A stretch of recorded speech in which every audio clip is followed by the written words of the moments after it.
Hi అందరికీ. అందరూ ఎలా ఉన్నారు? నేనైతే చాలా బాగున్నాను.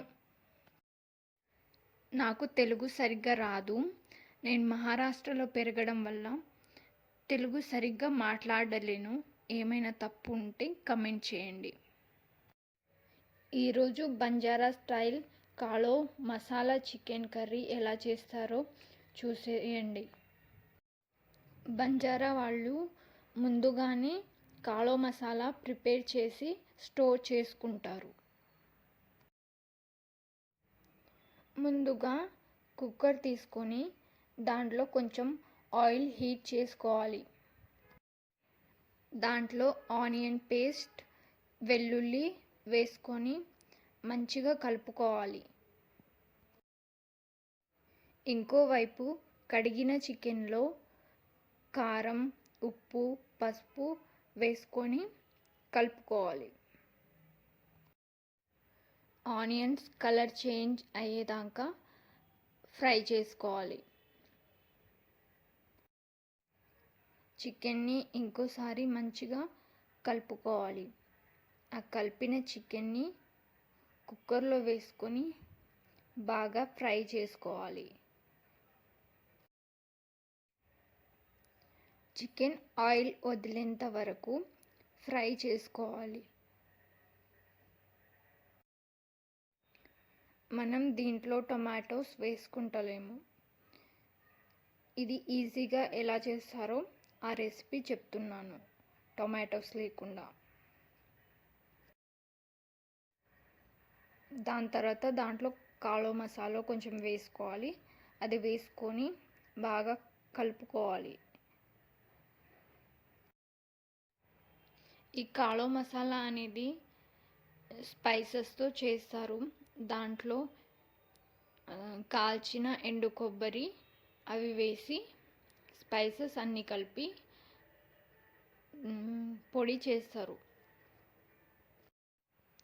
కలిపేసి మూత పెట్టేసి ఇంకో సైడు దాంట్లో వేయడానికి వాటర్ని బాయిల్ చేసుకోవాలి.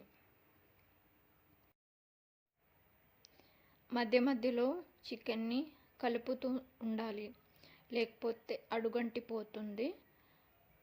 చికెన్ని కలుపుతూ ఉంటే మనకు కొంచెం ఆయిల్ వస్తున్నట్టు అనిపిస్తుంది. ఇప్పుడు మనం దాంట్లో వేడైన వాటర్ని వేసేసి కుక్కర్కి మూత పెట్టేద్దాం. 2 విజిల్స్ తర్వాత దీన్ని ఓపెన్ చేసి చూడాలి. ఎలా చికెన్ ఉడికిందా లేదా అనేది చూసుకోవాలి. ఇంకోవైపు మనం ఒక ప్లేట్ తీసుకొని దాంట్లో జొన్న పిండి వేసి దాంట్లో వాటర్ పోసి ఉండలు లేకుండా కలుపుకోవాలి. నార్మల్గా బంజారాస్ వాళ్ళు జొన్న పిండిని చికెన్లో యాడ్ చేస్తారు. అది చిక్కగా అవ్వడానికి, ఇంకా టేస్ట్ కూడా చాలా మంచిగా వస్తుంది.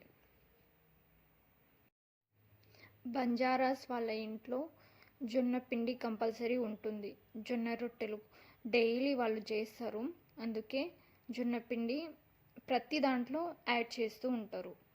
ఇప్పుడు కుక్కర్ తీసి చికెన్ ఉడికిందా లేదా చూసుకోవాలి. ఒకసారి ఇంకోసారి కలుపుకొని దాంట్లో మనం కలుపుకున్న జొన్న పిండి అది వేసుకోవాలి.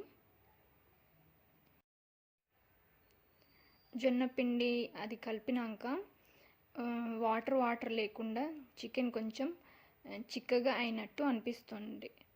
అలానే వదిలేకుండా అప్పుడే మొత్తం కలిపేసుకోవాలి. కలుపుతూ ఉంటే అది ఇంకా చిక్కగా అవుతుంది. మనకు కావాల్సినంత చిక్కగా చేసుకొని దాంట్లో కొత్తిమీర వేసి స్టవ్ని ఆఫ్ చేసుకోవాలి. మన బంజారా స్టైల్ కాలో మసాలా చికెన్ రెసిపీ రెడీ. ఇప్పుడు తినేయచ్చు. Please subscribe, share, like. ఏమైనా డౌట్ ఉంటే కమెంట్ చేయండి. నేను తప్పకుండా మీకు మీ డౌట్ క్లియర్ చేస్తాను. Thank you.